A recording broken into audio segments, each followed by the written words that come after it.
either we are there or not, ITSP Magazine still gets the best stories. There are plenty of conferences and all sorts of events that spark our curiosity and allow us to start conversations with some of the world's brightest minds. In person or virtually, we sit down with them at the intersection of technology, cybersecurity, and society. Together, we discover what the synergy of these three elements means for the future of humanity. Knowledge is power, now more than ever. CrowdSec, the collaborative and open source cybersecurity solution.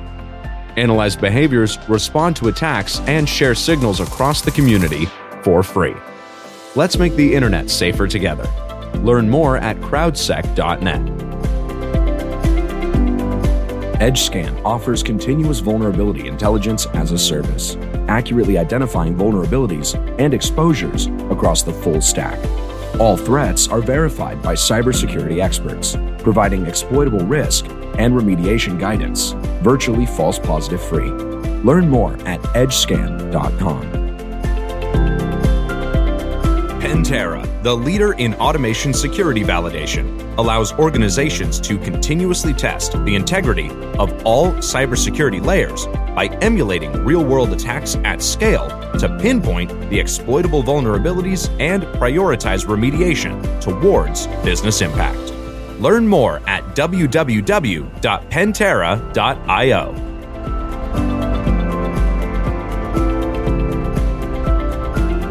Just like that, we're live. Just like that. In Vegas. And all I could think of is, all right, we have this little promotional video at the beginning, and I can think Alyssa's like totally analyzing that video. Going, oh, I am. You and Marco know me too well. I'm thinking like, what could I do different with this video? This is a good video, but I would change this and this. And the only thing I can say is that no animal was armed in the making of that video. That's all I can say. Well, we are at a completely different level with you, so there's a lot of pressure. So let me start with that. With congratulations on all the success you're having with those movies. Incredible. Thank we don't. Thank you. Yeah.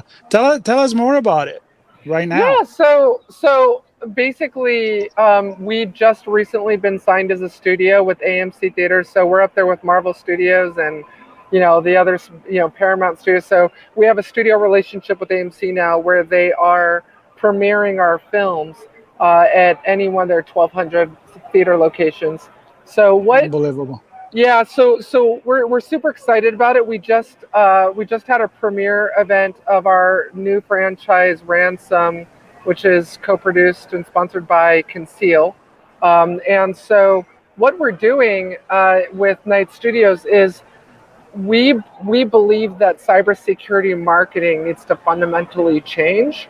And so what we're doing is we're creating these story arcs, these screenplays, and weaving the cybersecurity company's product into that story arc. So we're showing through storytelling why a company needs a product and what can happen and play out if you don't have their product in place. And so we really believe that marketing is changing, that people really don't want to be advertised to anymore and marketed to anymore, and that what they want to do is understand why they need a particular product versus what it does and how it works. I'm a big believer in Simon Sinek's, people don't buy what you do, they buy why you do it. So the best way that we found to do that is through storytelling. Absolutely. Well, we definitely support that, and we have always been saying that, except that we actually do tell, and you actually show. You go show and tell. There we go. Show and tell. There you go. Yeah, we're having a lot of fun, and it actually is it's a full Hollywood production. We actually shoot in Hollywood, as well as Las Vegas, where my wife and I live. But what we do is we go through the whole process. So we'll create the screenplay. Once it's reviewed and approved by the co-producers, which is a cybersecurity vendor, we put out a casting call. The actors submit their submissions. We review their audition videos, and then we actually select the actors. They come in, they do rehearsals, and then we go right to filming. And our clients will purchase either half a season or a full season, just like you would a Netflix series, right? So they ultimately end up becoming the distributor. Now, the neat thing about our relationship with AMC is that in addition to them, streaming the series, the miniseries on their website as a webisode, as a web series, they have these premiere events at AMC.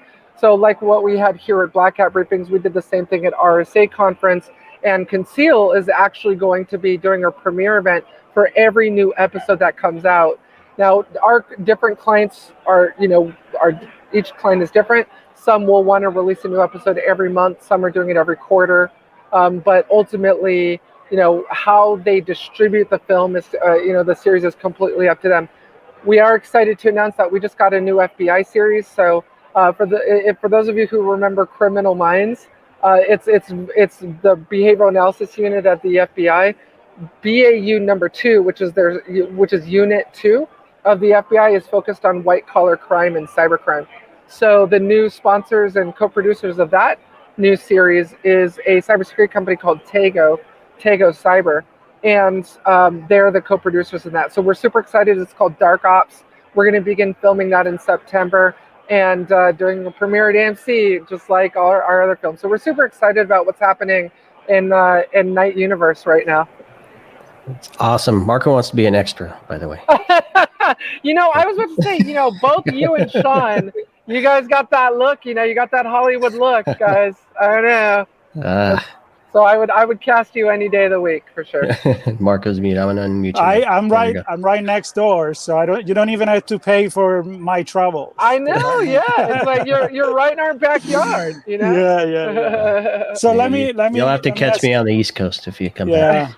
Let me ask you this. So with the focus on this, I know it's a question and I know the answer, and that's why I'm asking you. You still have time to do all the hacking stuff. And I know, yes. Yeah. So what's up with that side of your business, of your career, and also, what? I know you do live in Vegas, so it's not that you went to the DEF CON and Black Hat, not that you're driving too far. But what do you expect from this year event? Are you excited about it? Anything new that you're expecting to see? So as far as keeping up with the hacker persona, that hacker side of my life, I'm doing so in a different way. Like your typical penetration tester would, bring on a client, do a penetration test, and deliver the report. I am keeping up with hacking in the sense that I'm doing I'm doing it through vulnerability research for our clients. So if I'm hacking something, it's sponsored work for either a film, meaning it's part of a film series, and we need to create the content or the screenshots for the film, or B-roll is what it's called, for the film, or in the case of our vulnerability research, I'm sure you guys saw Scorched Earth, where I hacked those 55 banks in less than a week. That was for No Name. It was all part of sponsored vulnerability research. So I'm still a hacker, but I'm doing it as a creator versus a Acme Corporation coming to me and saying, Alissa, we want you to do a pen test for us.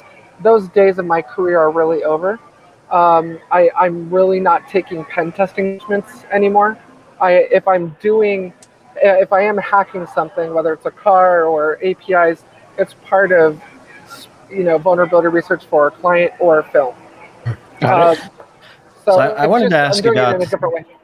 And I wanted to ask you about the film because connecting it to RSA and Black Hat / DEF CON, and obviously promoting it to an audience that's around those events, you're going to get a lot of people who know security and are hackers, and I'm just wondering what's the feedback been. I know we get a lot of folks commenting on things like Mr. Robot, right? How real are certain things? So I'm just wondering, because and there's that question, and then in the reverse of it, when you go to a village, the car hacking village, right? You've done a lot with car hacking. With Robert, What do you bring there to give back? from your experience and the way that you're telling stories. Kind of both of those views would be interesting to hear from you. Yeah, so we definitely got a lot of feedback last night from our premiere. We had a full house, which was awesome because it really feels like the world is back. Just being at Black Hat right now, seeing how many people are here, it's a night and day difference between Black Hat in 2022 and what it was like as recently as last year. And so just seeing the turnout last night at our premiere event, I feel like just through the action of people showing up and coming, and the fact that we really didn't have that much of a difference between how many people got a ticket for the premiere and who actually showed up, that people are back and that they do actually want to they want experiential marketing. They want to experience a brand, experience this in a different way, right, than downloading and reading the 30-page white paper. I really believe that those days are gone. I believe that, if you look at the recent HubSpot report, for example, 72% of buyers, of CISOs, make their purchase decisions off of video, right? We're in a different age now. The oldest millennial just turned 40. We're dealing with different buyers who want to experience brands differently. And for them at a visceral level, that's through video, through film. And I think the numbers say it all. As far as Car Hacking Village and what I'm doing now as a creator, as a filmmaker, as a director, a writer, producer, I'm still doing that vulnerability research and publishing that research in my, as I mentioned with Marco's question, still delivering that out to the public, but under the banner of client-sponsored research. It doesn't change it at all. I'm not advertising their product in any way. They're just simply sponsoring that vulnerability research or paying for that research in a sense, if you will. So I feel like that does influence a lot of, what Robert Leali is doing at Car Hacking Village. Like, for example, I'm about to release a new report on the hacking law enforcement vehicles. I keynoted at DEF CON at Car Hacking Village that a couple years ago, and the actual report is coming out now. And that's going to be sponsored by No Name Security. So, I am still doing what I do, but I'm delivering it to the world, to me, in a more creative way. Instead of a traditional vulnerability or open disclosure advisory. I'm not a bug hunter, a bounty hunter. I don't do bounties. Clients come to me and say, listen, we want you to prove the efficacy of our product by hacking something. So, for example, an API security vendor would be like, hey, look, we want you to go hack a bunch of cryptocurrency exchange APIs to prove why you shouldn't secure your APIs with WAFs.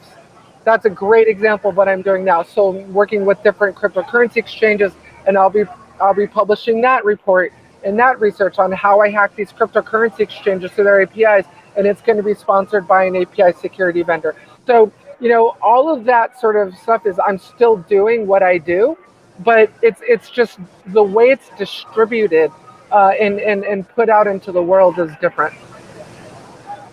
So I'm wondering, because this is a joke that Sean and I had for a long time, and it's not a joke, but we always say we need some kind of public announcement service for cybersecurity, for the everyday user, for the business. And we used to say this 5 years ago when I was going around with Smokey the Bear on my shirt, right? Right. Yeah. And I'm thinking, like, it would be great. I'm not going to give you another job. I'm just throwing an idea. If you could get a budget, if you could get a budget from a government entity or whatever to actually do something that it is thought, created, produced for the public and not just for the business. So, I mean, I just throw in this there because I know you're very public creative. Service. Public service campaign.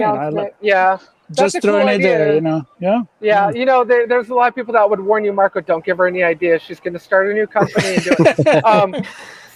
Case in point, coffee. No, and I do want to address. It's Knight the Bear. Knight the Bear.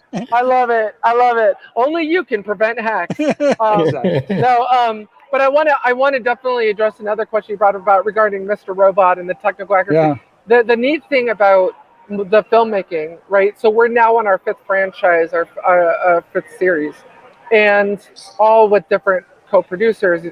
Each one its own IMDb profile. We add them to IMDb. We create the movie posters, the cinematic trailers. Each and every franchise is actually based on a part of my life or a true story. So, for example, which is a true story. So, for example, Scorched Earth is based on a true story, based on the life and work of Alissa Knight. I mean, it covers my life growing up, being arrested, being recruited by the U.S. intelligence community, and working with the USIC to track down these individuals. So it's that technical accuracy is so important. I feel like that is really what a lot of the success for Rami Malek was because of Mr. Roy. You could have hackers, cybersecurity engineers, blue team or red team, whatever it is. Look at something like that is a real Android backdoor. That is a real, or that's a Hack 5 pineapple, whatever it may be, and say like I can go buy that. That is. And that I feel like that technical accuracy is really what separated Mr. Robot from typical Hollywood cybersecurity flicks, where you're spinning a 3D cube and I'm hacking a password file. Like those days of hackers are gone, right? Because even Jane and John on Main Street get it, and it's a lot easier to understand that sometimes it may be just an ugly flat text file, but. And I really, that's what we're really trying to do, is maintain that technical accuracy in the different franchises of the series and films that we release.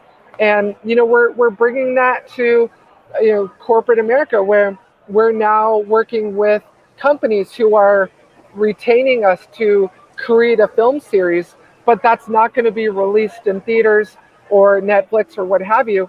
They're going to just publish them to their employees. And it's a new form of cybersecurity awareness training. I really believe that security awareness training companies are failing us. What's happening is they're so boring, they're so stupid, no one wants to watch them, no one wants to read them, and they just skip through all the content, jump straight to the quiz, and then guess on the answers in order to get through the quiz. No one likes cybersecurity awareness training that they have to do. So what we're doing at Knight Studios is we're really trying to reinvent and transform even the security awareness training industry. And what we're doing is we're creating these bingeable series, these binge-worthy series, where these companies are having us produce this series for them, like you would a Netflix series. Their employees log in, watch the episode, they're left on a cliffhanger, so they want to watch the next one and the next one and the next one. But while they're being entertained, they're also being educated. So it's a form of edutainment, where you're teaching them, what spear phishing is and what a spearfish can look like and how real it can look and what can happen. And so you're taking all the same curriculum, and instead of a boring traditional way of trying to teach our employees about it, we're entertaining them, but at the same time we're teaching them. I love it.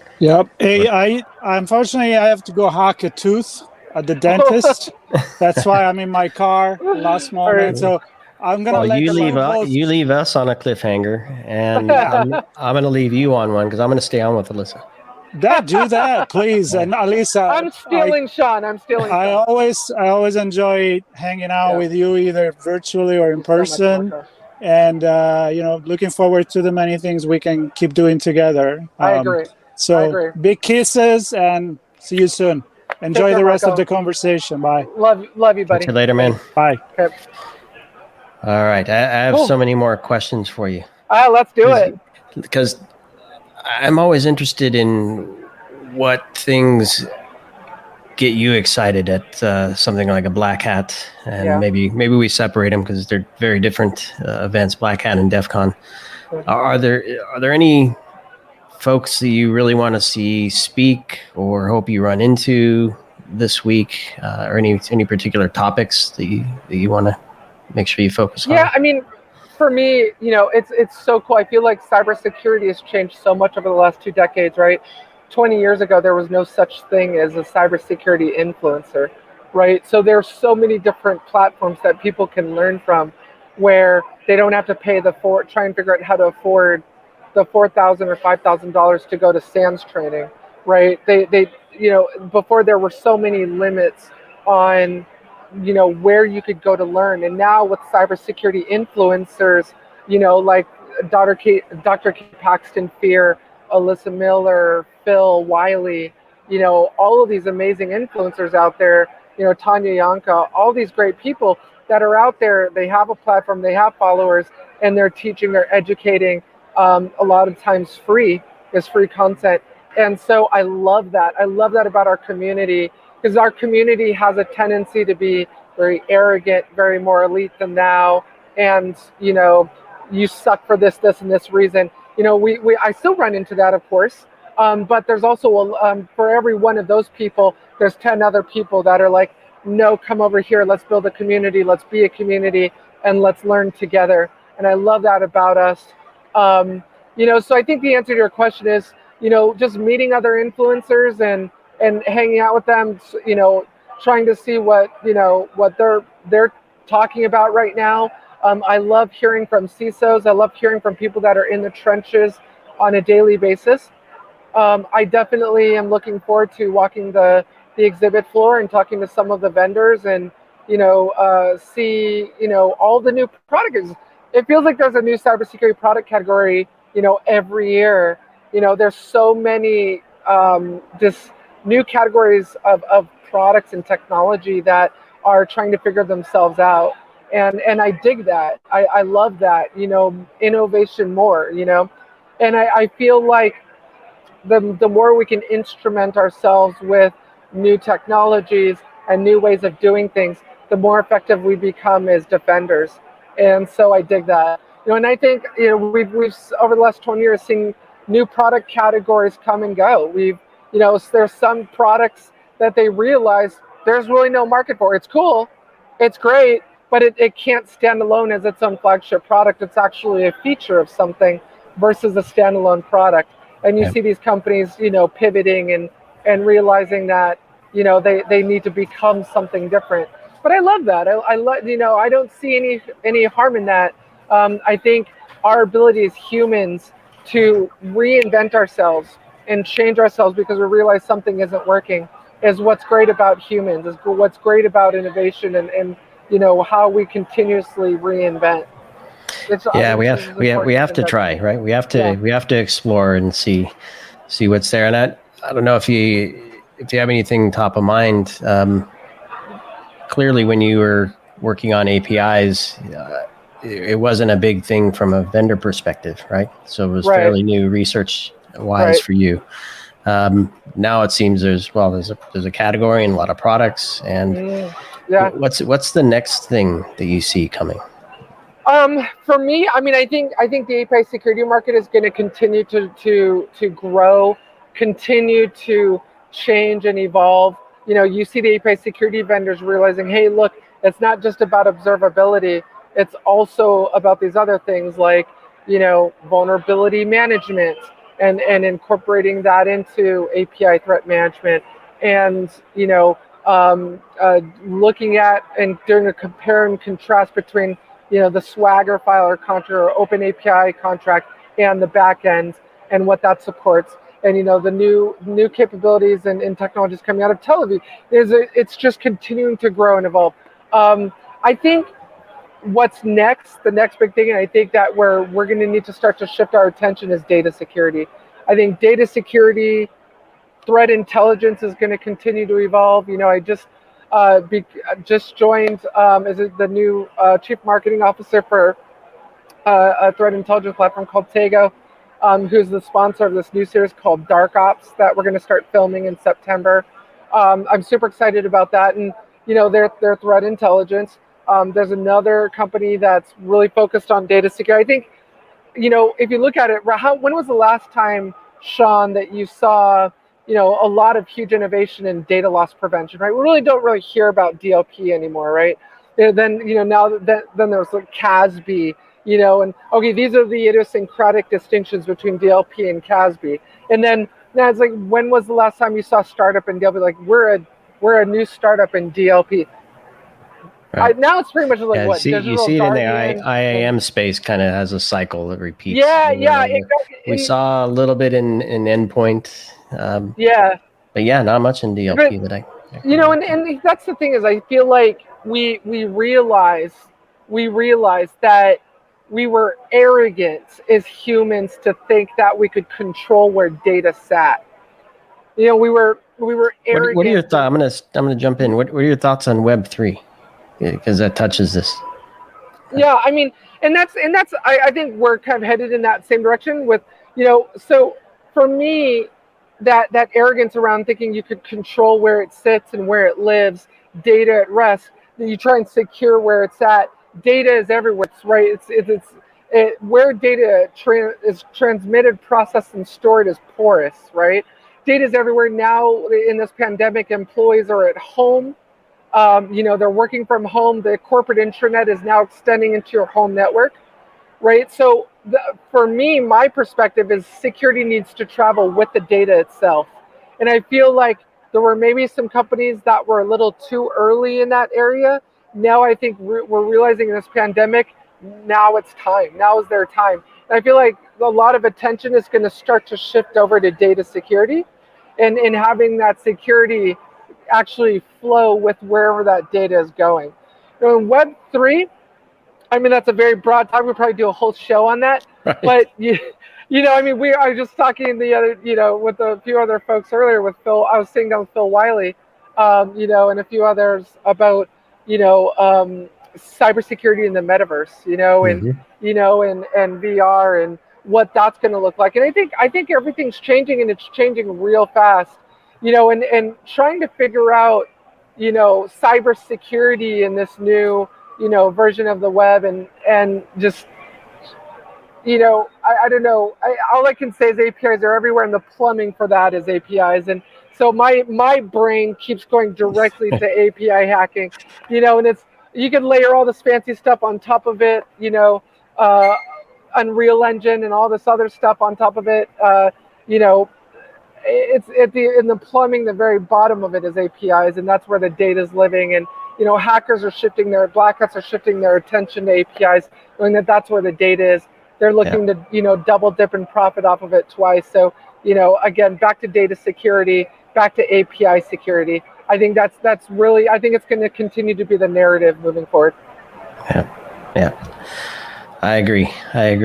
So the rest of this week, obviously, there's a lot going on. You had your premiere, so folks can't catch you there. It's too late for that now. But too late, you missed it. Where might they find you?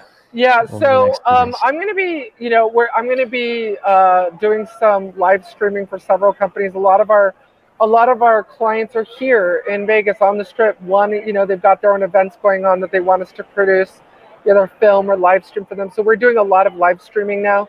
I think a lot of events are moving in that direction where they want the content on demand right now. So a lot of the work, the amount of live streaming work that we're doing at Night Studios is really increasing. We did a lot of live streaming at RSA. We're doing a lot of live streaming this week at Black Hat and at DEF CON. A lot of the cybersecurity companies just, I don't know if it's okay to say this right now, but these conferences are still very expensive and not something that a lot of the companies want to pay for. And the costs are going up. They've gone up significantly at Black Hat. The costs have gone up significantly at RSA. And a lot of companies are finding, hey, why pay for $400,000 for this booth space when we could spend $20,000, rent out an entire restaurant across the street, and bring everyone to us. And so I feel like I think things are changing. And I think they're going to continue to change in that area. But I think it's really interesting. But yeah, everyone can find me at these different events that we'll be streaming. We're going to be streaming the Night Dragon events. We're excited about that. I'm going to be doing book signings at different booths.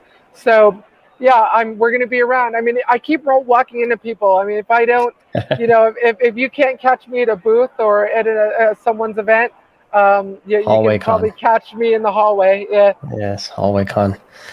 Well, it's a treat to get some of your time. I know you run around like crazy, and when you're not running like crazy, you're creating like crazy. And, roasting coffee beans. and roasting beans and winning Cannes Film Festival awards and all kinds of stuff. And yeah, it's a pleasure to chat with you, and a big virtual hug to you and Mel, and enjoy the rest of the week. And everybody who's listening, hopefully you enjoyed this chat with Alissa. She's amazing, and find her, chat with her, and stay tuned here on ITSP Magazine for more live streams throughout the week. Thanks, Alissa. Thanks, everybody. Thank you, Sean. Pentera, the leader in automation security validation, allows organizations to continuously test the integrity of all cybersecurity layers by emulating real-world attacks at scale to pinpoint the exploitable vulnerabilities and prioritize remediation towards business impact. Learn more at www.pentera.io. EdgeScan offers continuous vulnerability intelligence as a service, accurately identifying vulnerabilities and exposures across the full stack. All threats are verified by cybersecurity experts, providing exploitable risk and remediation guidance, virtually false positive free. Learn more at edgescan.com. CrowdSec, the collaborative and open source cybersecurity solution. Analyze behaviors, respond to attacks, and share signals across the community for free. Let's make the internet safer together. Learn more at crowdsec.net. We hope you enjoyed this episode of our on-location conversation. If you learned something new and this podcast made you think, then share ITSPmagazine.com with your friends, family, and colleagues. If you represent a company and wish to associate your brand with our conversations, sponsor one or more of our podcast channels. We hope you will come back for more stories and follow us on our journey. You can always find us at the intersection of technology, cybersecurity, and society.